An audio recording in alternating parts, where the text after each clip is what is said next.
Bienvenue à tous dans cette nouvelle vidéo. Aujourd'hui, je vous propose un partage un petit peu inhabituel puisque je voudrais vous parler d'une série qui s'appelle En thérapie, qui passe actuellement sur Arte. C'est une série que j'avais commencé à regarder il y a 1 an ou 2 quand elle est sortie. Et hier, j'ai entendu qu'il y avait une nouvelle saison et qu'elle connaissait un franc succès puisque plus de 20 millions de personnes avaient regardé ou continuent à regarder cette série. Donc, En thérapie, qu'est-ce que c'est? Pour ceux d'entre vous qui ne l'ont pas vu, ce sont des séances de psychanalyse qui sont filmées. Alors, bien entendu, c'est une fiction, c'est écrit, c'est créé, mais c'est quand même un sujet pointu puisque ce sont des séances de psychanalyse, donc quelque chose de l'ordre vraiment de l'intime, dans lequel on voit des gens de tout profil, vraiment des hommes, des femmes, des chefs d'entreprise, des enfants, il y a de tout. Donc chacun peut s'identifier et j'ai trouvé que, en regardant, puisqu'hier j'ai regardé à nouveau un nouvel épisode, que c'était extraordinaire que autant de gens s'intéressent à cette série parce que ça montre en fait tout le chemin parcouru et l'appel de l'âme à se connaître, à se découvrir, puisque au travers de tous ces témoignages, dans chacune des séries, ces témoignages de vie, où on peut voir que chacun a un besoin d'être écouté, d'être entendu, de partager des choses.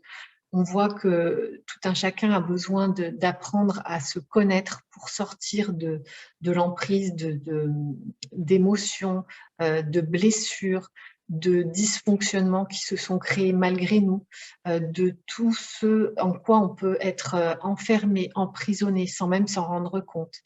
Et l'avantage de cette série, c'est qu'elle nous donne ce recul, elle nous donne cette position d'observateur où on se rend compte, en fait, puisque l'histoire à chaque fois fait écho en chacun, qu'on a tous des problématiques différentes, mais qu'on a tous des dysfonctionnements. Donc c'est déjà le reconnaître, qu'on est tous comme ça. Parfois on ne le voit pas, parfois on ne veut pas le voir, parfois on se met la tête sous le sable, mais c'est comme ça. Et donc le fait de pouvoir voir ça de l'extérieur permet de l'accepter, de le reconnaître et de sortir finalement de cette emprise-là. Et puis, ça encourage en fait tout un chacun à se libérer de ce qui peut l'entraver. Et donc, ce genre de série, je pense qu'il y a 10 ans, ça n'aurait absolument pas pu avoir lieu. Et aujourd'hui, le fait qu'elle existe et qu'elle connaisse un franc succès, ça montre qu'il y a vraiment, on est dans une période charnière, une période d'ouverture, de libération qui est proposée vraiment à tout le monde. C'est plus seulement une élite, c'est plus seulement quelque chose de réservé à certaines personnes. On est sorti vraiment de tout ce qui est ésotérique. Et il y a à la fois un besoin et une ouverture qui fait que maintenant, c'est possible pour tout le monde. Et moi, je me réjouis de ça parce que le fait que tout le monde puisse y accéder, ça veut dire que ça va devenir quelque chose de naturel, euh, qui va se répandre à tous les humains, en fait. C'est-à-dire que même ceux qui ne veulent pas, même ceux qui ont des résistances, même ceux qui ont des charges trop lourdes pour pouvoir aller ouvrir une porte, ils vont bénéficier, en fait, de l'ouverture de conscience collective qui est en train de se passer.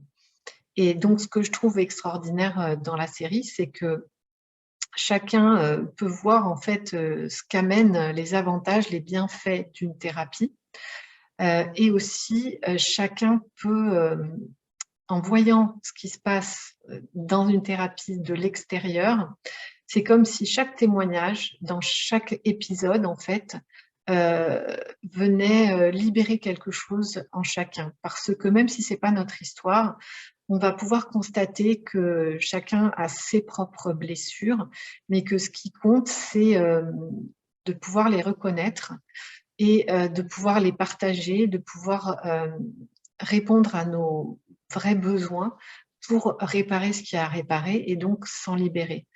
Et chaque témoignage dans chaque épisode a vraiment son importance, puisque le fait que quelqu'un témoigne, ça vient créer une ouverture en fait en chacun, ça vient le toucher dans son histoire, même si c'est pas totalement identique, ça vient libérer quelque chose aussi au niveau de l'inconscient collectif.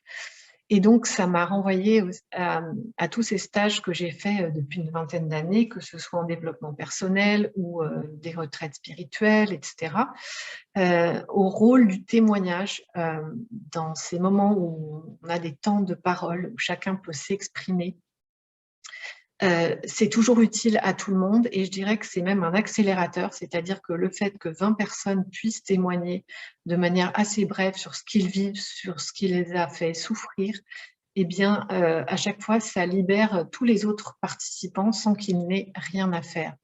Et c'est pour ça que si vous ne la connaissez pas encore, je vous encourage à voir cette série, parce que c'est quelque chose de très facile que l'on peut faire, c'est-à-dire sans rien faire. Mais je dirais que le simple fait d'écouter, de voir ce qui se passe, de voir ce que ça déclenche en moi, eh bien, c'est des libérations, c'est comme des bulles, il y a quelque chose qui se libère et qui touche mon entourage proche, qui touche les gens que je côtoie dans mon activité. On ne se rend pas compte des effets bénéfiques que ça peut avoir.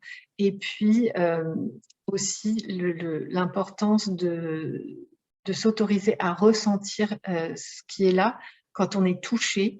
Qu'est-ce que ça fait remonter? Est-ce qu'il y a des émotions et d'en profiter, vraiment de s'offrir ces moments-là pour laisser sortir également ces émotions qui ont parfois été refoulées ou qui sont enfouies, qui peuvent être devenues des charges invisibles, mais qui sont pourtant bien là et qui viennent nous étouffer, nous empêcher d'accéder à nos ressources intérieures. Donc voilà, c'est une proposition de comment regarder la série et puis un partage sur toutes les prises de conscience et partager aussi le fait que moi, ça me donne beaucoup de joie de voir qu'il y a cette ouverture qui touche de plus en plus de gens. Et encore une fois, moi, je viens d'un siècle où c'était vraiment pas possible. Moi, quand j'ai commencé une thérapie en 97, j'en parlais à personne parce que dans ma famille, tout ce qui concernait la thérapie, c'était réservé pour les fous. Donc, vous voyez que quelques dizaines d'années plus tard, les choses ont énormément changé et que c'est ça qui fait qu'on va pouvoir enfin vivre autrement, on va pouvoir enfin sortir de l'emprise de tout ce qui nous étouffait, on va pouvoir enfin goûter à une vraie liberté, à pouvoir utiliser notre libre arbitre, à faire des choix en conscience, à goûter à notre souveraineté. Donc, ça fait plusieurs années que je constate qu'il y a cette évolution. Ça fait plusieurs années que je me dis, bon, ça avance plus vite qu'avant, mais ça reste lent. Et là, ce que je vois, c'est qu'il y a vraiment un palier qui a été franchi et une série télévision le révèle. Et je salue je ne sais pas s'ils sont réalisateurs ou producteurs, mais c'est Toledano et Nakache, ceux qui avaient pris l'initiative de faire aussi le film Les Intouchables. Je ne sais pas si vous l'aviez vu à propos du handicap, à partir de cette histoire vraie, la relation entre ces deux hommes, un qui est dans une chaise roulante et l'autre qui est son compagnon, son aide au quotidien, et qui a révélé en fait l'essentiel de la vie, de ce qu'on vient apprendre. Et c'est vraiment un film aussi à voir, merveilleux, qui révèle plein de choses. Voilà, donc un partage de joie. Et puis, ça m'a aussi renvoyé à ce que j'ai vu la semaine dernière sur la chaîne de Marie-Odile lorsqu'elle a invité Marie Elia, qui parle des lettres hébraïques, de tout l'enseignement de la Kabbale. Je trouvais que c'était une belle émission. Et il y a eu aussi, dans les semaines précédentes, l'interview avec Annick de Souzenel, qui qui met à portée de main en fait la Genèse, qui nous permet d'avoir un regard, une lecture de la Bible différente. Et voilà 2 personnes qui nous amènent à découvrir des ouvrages, c'est pas des ouvrages, c'est des transmissions essentielles. Ce sont des, des livres sacrés pour lesquels on n'avait pas pu avoir une lecture vraie. À chaque fois, il y a eu des interprétations, c'était faussé, c'était détourné, c'était... Et là, enfin, on voit qu'on a également accès, on a la possibilité de lire, de comprendre ces livres sacrés, ces enseignements sacrés dans leur vérité. Donc, on voit bien que tant au travers d'Annie de Souzenel, Marie-Elia et bien d'autres, hein, il n'y a pas qu'elle, que de simples séries de télé, il y a quelque chose qui se passe d'extraordinaire en ce moment au niveau de l'élévation de notre conscience et qui fera que tout le monde va être impacté. Ce sera plus réservé à ceux qui peuvent, à ceux qui ont la possibilité. Non, ça va toucher tout le monde. Et ça, ça me réjouit énormément. Donc, j'espère que ça va vous encourager, vous aussi, à faire tout ce que vous ressentez d'utile, de nécessaire pour aller à l'intérieur, pour vous découvrir, pour apprendre à vous connaître et vous libérer de ce qui peut vous entraver encore aujourd'hui. Voilà, n'hésitez pas à me dire dans l'espace des commentaires ce qu'a éveillé en vous la série, si vous l'avez regardée, si vous choisissez d'aller la voir. Peut-être que vous aurez un autre regard et je serai heureuse de vous lire. Et je vous dis à très bientôt pour un autre partage.